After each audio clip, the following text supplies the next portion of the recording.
Olá, queridos pais e graça, pastor Daniel falando com vocês.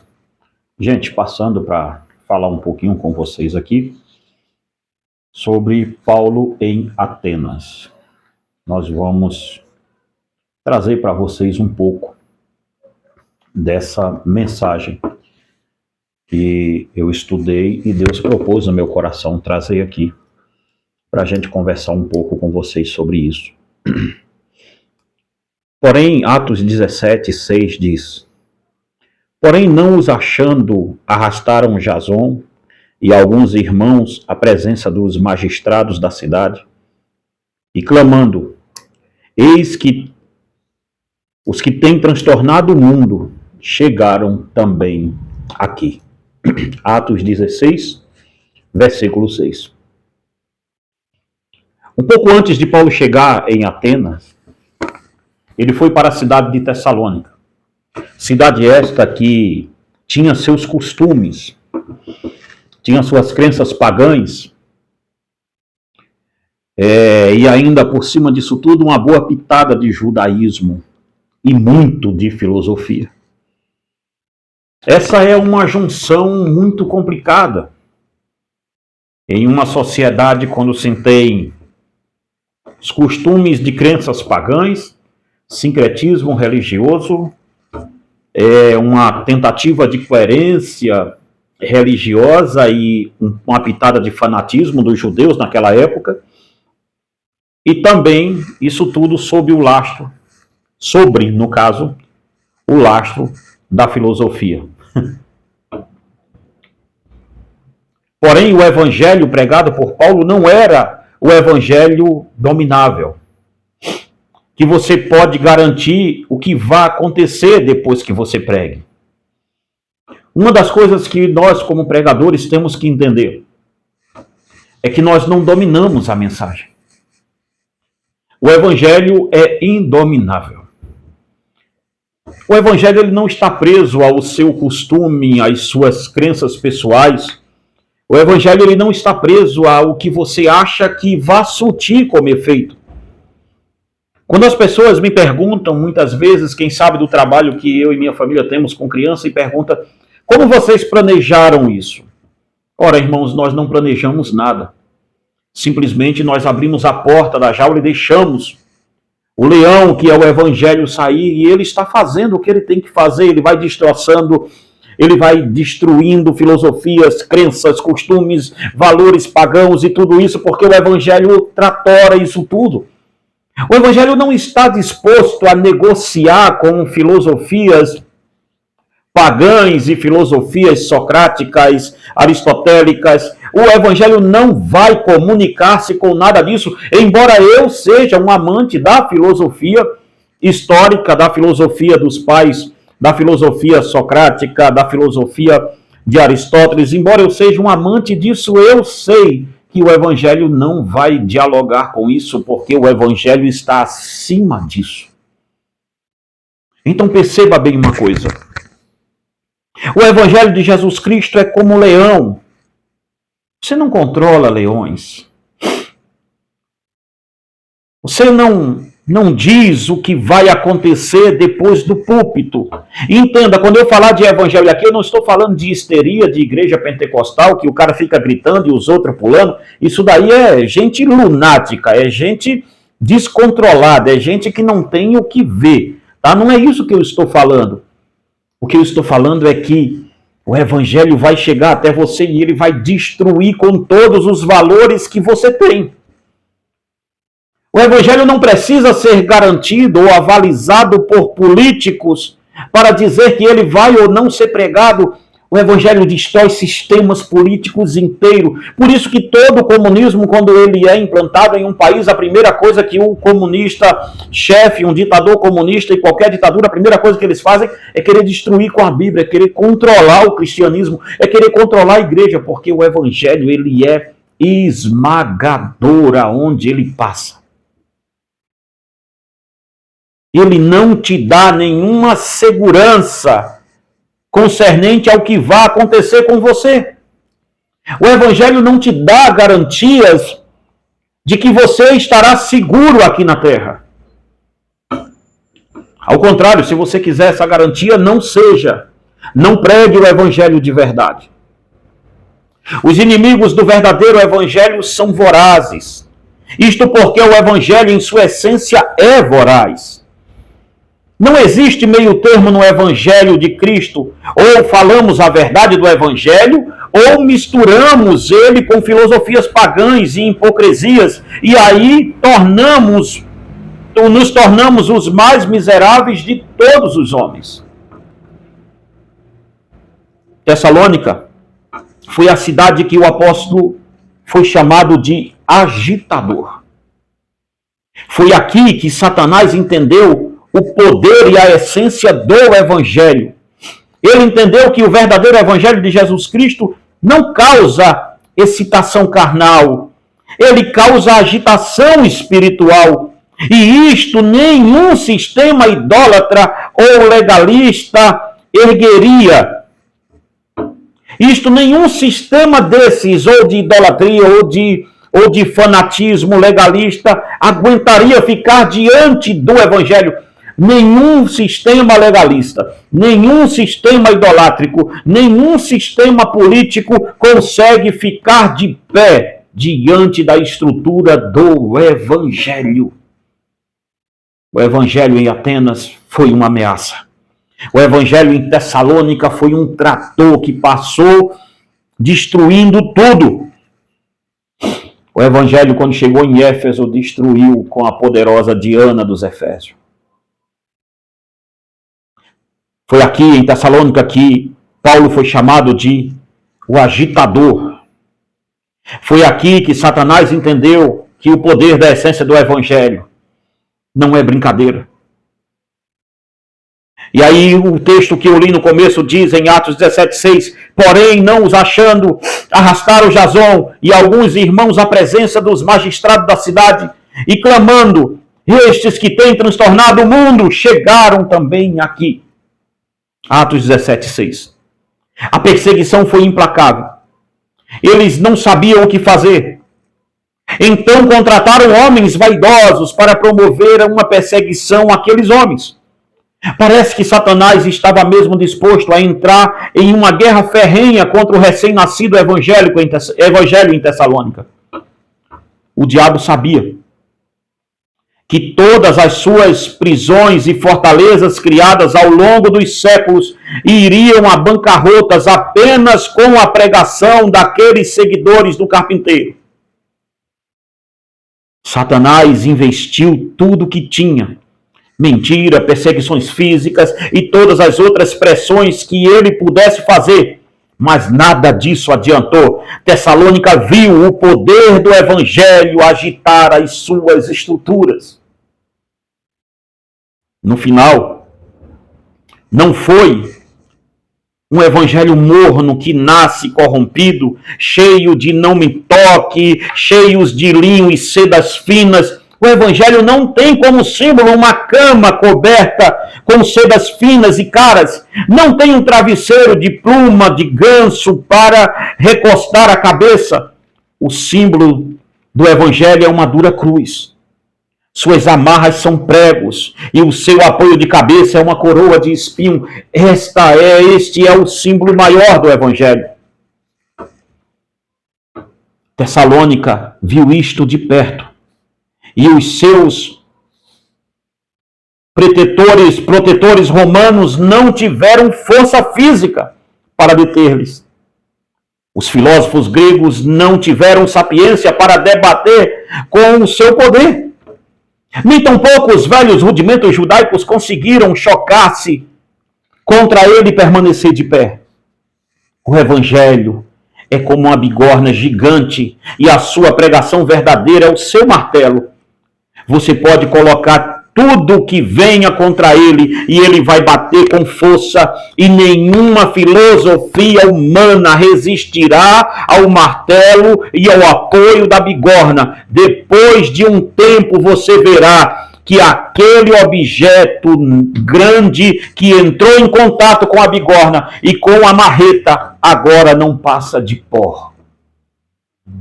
E é isso que deixa os filósofos e os que ficam presos em rudimentos legalistas assombrados com o evangelho, porque não importa o que eles façam, se isso tudo entrar em contato com o evangelho vai destruir isso tudo.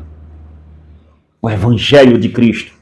Precisamos largar de mão mais as filosofias humanas, precisamos largar de mão mais esse sincretismo religioso que as igrejas pentecostais têm apresentado, precisamos largar de mão esse paganismo que muitas igrejas têm apresentado e precisamos focar no evangelho, e somente o evangelho, porque ele vai destroçar tudo que venha diante dele.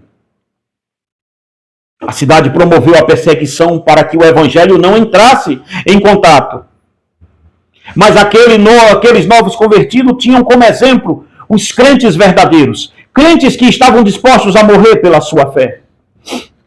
A pregação que destruiu o sistema de Tessalônica não estava arraigada na falácia, mas ela estava coesa no exemplo. Ela era uma mensagem de vida, mas afirma que as pessoas que iriam morrer para tudo, ela dava de uma só vez tudo o que as filosofias dos gregos em milênios não conseguiram dar.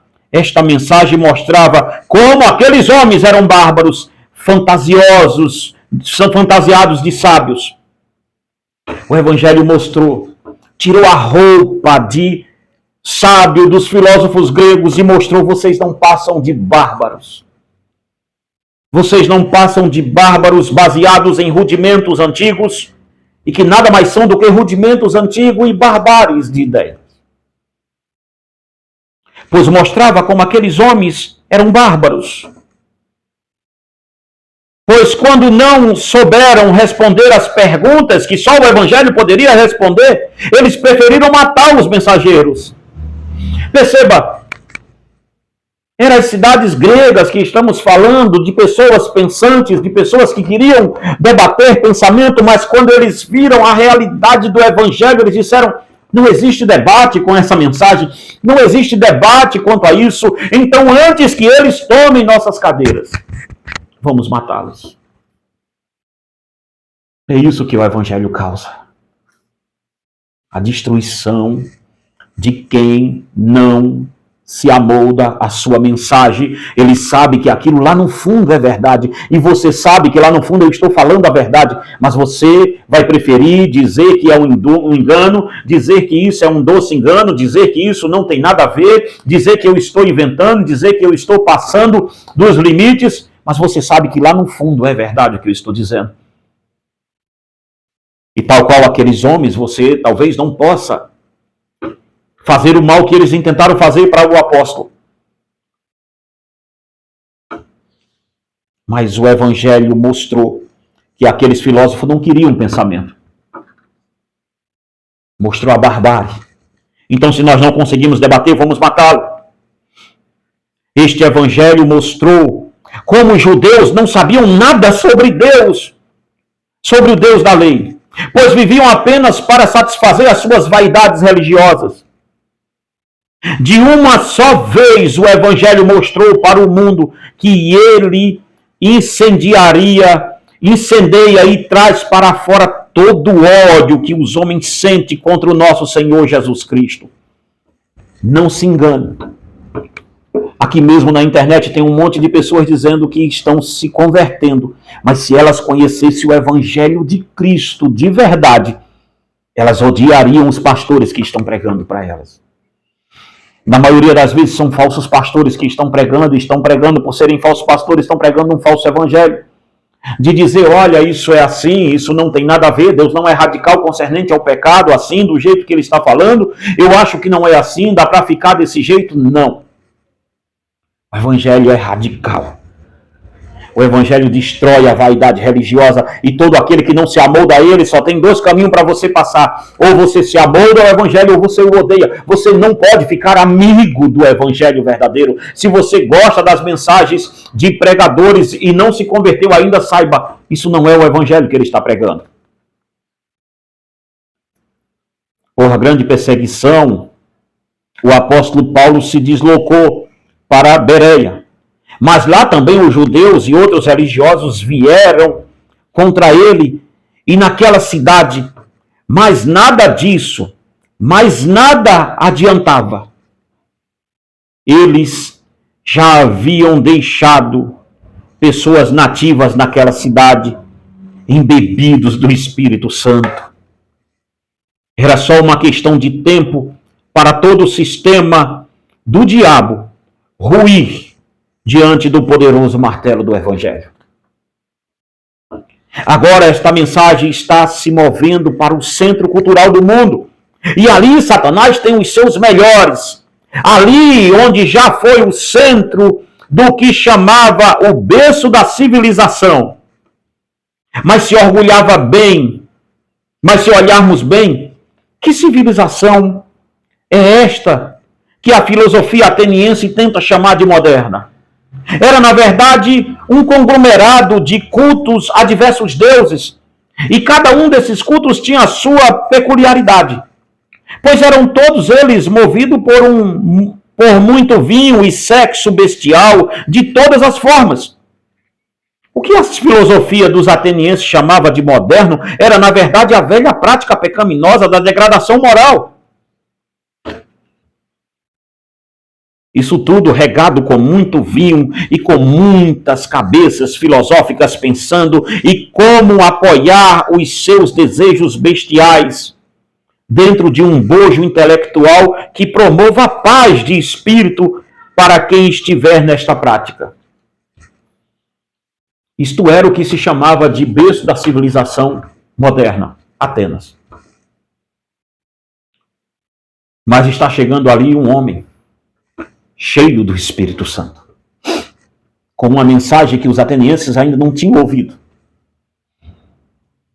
com uma mensagem que iria desafiar todo o conceito filosófico, socrático, aristotélico, todo o conceito de tudo iria ruir em um só momento. Atenas estava prestes a ver a mensagem da cruz ser pregada. E aqui entra a visita de Paulo em Atenas. Não vou ser, de nenhuma forma, não vamos nos deter na historicidade de Atenas. Mas quando o apóstolo Paulo chegou ao centro cultural do mundo, o que ele encontrou lá foi assombroso. Veja o que vocês chamam de cultura, de descobertas filosóficas. Isso já aconteceu muitas vezes. Aquele povo que se gabava de sua cultura elevada estava vivendo dentro de um obscurantismo e ocultismo religioso nunca antes visto. Satanás deu àquele povo uma vaidade filosófica tão ferrenha que os seus corações estavam muito certos que não poderiam agradar os deuses se não fossem por intermédio de seus cultos, que nada mais eram do que orgias. Vejam o que há de elevação cultural, o que há de elevação filosófica e o que há de elevação moral nisso, em cultuar deuses feitos por mãos de homens e que o seu culto, a maioria das vezes, era regado de sexo, vinho e orgia sexual. A cidade era conhecida por ter em seu panteão todos os deuses conhecidos daquela época. Logo, você poderia cultuar o Deus que você quisesse em Atena. A cidade se orgulhava disso, pois eles achavam que era sábio,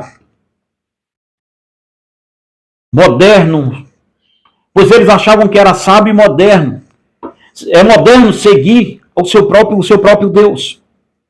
Era esta a proposta de Atena. Deixem cada homem criar os seus deuses, e eles também criarão as suas crenças, pois se isto te faz feliz, não deve ser ruim. Este era o princípio idolátrico de Atenas. Veja se isto não é o que nos cerca hoje. Perceba se isso não é o que está aqui nos cercando na atualidade. Atos 17:16 diz, e enquanto Paulo os esperava em Atenas, revoltava-se nele o seu espírito, vendo a cidade cheia de ídolos. Eu oro a Deus que se você chegou até aqui, continue mais um pouco comigo. O centro cultural do mundo não passava de pensadores vazios e cheios de idealismo idólatras. Estava fundado em uma vã filosofia e como um antílope na rede, os atenienses estavam escravizados pelos ídolos intelectuais e isso se externava da idolatria em sua fase mais primitiva, que era a adoração sincrética. Se em Atenas Satanás tinha os seus melhores, o amado Espírito Santo, o agenciador das missões mundiais, enviou para aquele lugar o homem mais apaixonado por missões que o cristianismo já viu. Se em Atenas Satanás tinha os seus melhores, os seus maiores, o Espírito Santo regimentou na sua agência missionária o homem mais apaixonado por Cristo que eu já vi. O homem mais voltado para a cultura bíblica que eu já vi. O homem que mais amava o evangelho que eu já vi. Era um homem cujo desejo estava vinculado aos desejos de Cristo. Ele sabia o que era viver cegamente. Pois como um cego que carregava uma grande lamparina acesa, assim era Saulo antes de se converter. Tinha a Torá na mão, mas nunca a luz daquelas verdades tinha entrado no seu coração. Ele gozava de todo o conhecimento filosófico da sua época, mas aquele conhecimento não conseguiu guiá-lo para as fontes limpas da salvação. Ele sabia bem o que era viver tão iludido por um sistema religioso que se vestia com um verniz de tradição. Desta forma, este homem cheio do Espírito Santo, que olhava a morte nos olhos e desdenhava dela, não temia os césares romanos, nem temia nomenclaturas humanas. Agora ele estava olhando todo aquele obscurantismo de Atena. E o que ele sentiu? O seu espírito revoltou-se. Ou seja, ele sentiu que algo deveria ser feito em prol do povo. Pois aqueles cidadãos estavam passando para a eternidade com a cabeça cheia e o coração vazio. O apóstolo Paulo sentiu o que Deus estava sentindo naquele momento, pois ele sabia que tinha a mensagem verdadeira e não poderia escondê-la daquelas pessoas. O verdadeiro cristianismo não se amolda aos termos culturais, idolátricos de um lugar. Aonde ele chega, ele vai mudar as estruturas. E é isto que assombra, pois a mensagem deve inflamar primeiro o mensageiro. Se o mensageiro do evangelho não inflamar, se o evangelho não inflamar o mensageiro dela, logo esta mensagem nada mais é, logo esse mensageiro nada mais é do que um tolo. Ele vai pregar uma coisa que não está inflamado por ela. Precisamos de pregadores apaixonados. Não só pela mensagem, mas pelo Cristo da mensagem. Seja sincero, amado pregador. Por que você não sente nenhuma revolta pela imoralidade que é Atena, aonde você vive e se encontra? Por que você arruma desculpas sempre para manter o nível de sua vida espiritual em uma forma tão patética quanto a que você tem? Os homens podem se apaixonar pela mensagem de Deus sem nunca terem andado um dia sequer com Deus. Se olharmos bem, temos hoje quase todos os materiais literários dos reformadores e puritanos e de homens piedosos sendo publicados e vendidos às pencas. Isto quer dizer que muitas pessoas estão aprendendo bem sobre a mensagem de Deus. Mas será que isto está mudando alguma coisa nelas? Este país se gaba de ter o maior movimento pentecostal do mundo. Mas eu lhe pergunto, será que algum dia algum pentecostal recebeu o mesmo batismo do Espírito Santo que os 120 irmãos receberam no dia de Pentecostes? Eu lhes asseguro que eles nunca passaram nem perto daquela experiência. Pois se um dia algum deles passassem pelo mesmo processo que os 120 passaram, em Pentecostes, eu garanto que o mundo estaria de pernas para o ar. Eu não preciso da Bíblia para provar que o movimento pentecostal é um engodo. Basta a própria lógica para provar isto. Pois os pentecostais dizem que hoje eles são quase 30 milhões em todo o território nacional. Mas o Espírito Santo, com apenas 120 irmãos, mudou o mundo. E por que 130 milhões não está mudando nada neste país? Me desculpe os pentecostais, mas o batismo com o Espírito Santo de vocês, que vocês arrogam terem recebido, não mudou nem o rumo da sua carnalidade. Olha o rumo moral que o próprio meio pentecostal se encontra.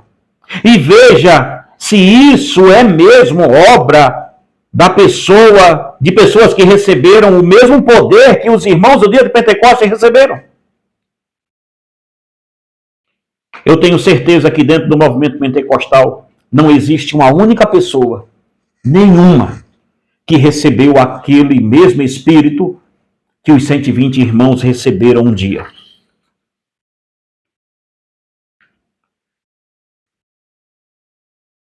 Por esse motivo, não temos pessoas apaixonadas por Cristo, pelo Cristo da mensagem. O Espírito Santo não contou com um exército de milhões de pessoas, mas ele só tinha um homem com um coração inflamado pelas flechas flamejantes do Evangelho. Um homem que estava ardendo em fogo dentro dele, em Atena.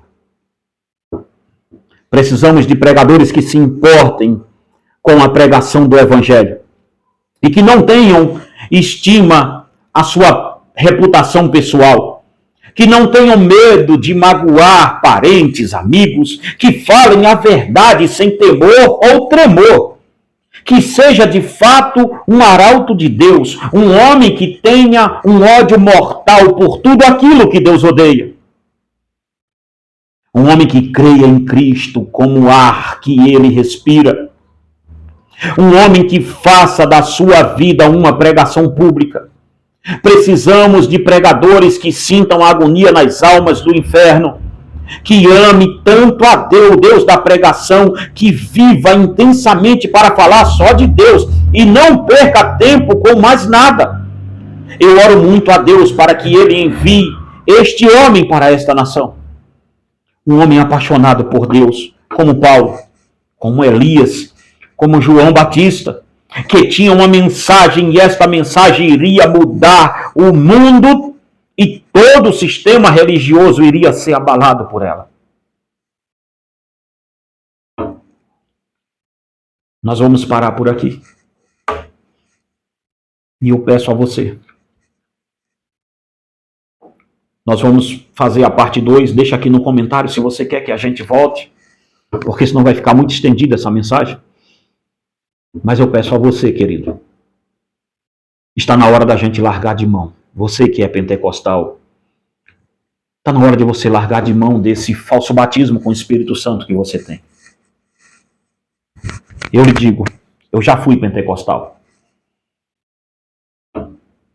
E aquilo não é batismo com o Espírito Santo. Eu já fui pastor pentecostal. E eu lhe garanto, é emocionalismo. É lata vazia. É cópias e mais cópias, emulações e emulações. Não se engane com isso. O verdadeiro evangelho é transformador. O verdadeiro evangelho não vai transformar outra vida. Você pode pregar, você pode fazer o que fizer, mas se o evangelho te encontrou, a primeira vida que ele tem que transformar é a sua. E eu oro a Deus, eu oro muito a Deus que você tenha essa mensagem em seu coração. Compartilhe essa mensagem. Nós vamos voltar com Paulo em Atenas, parte 2. Mas compartilhe essa mensagem. Envie para outras pessoas, principalmente para os pentecostais. Envie. Faça isso. Precisamos de homens que se importam. Precisamos de pregadores do Evangelho Santo, puro e simples. Que Deus te abençoe e te guarde em nome de Jesus.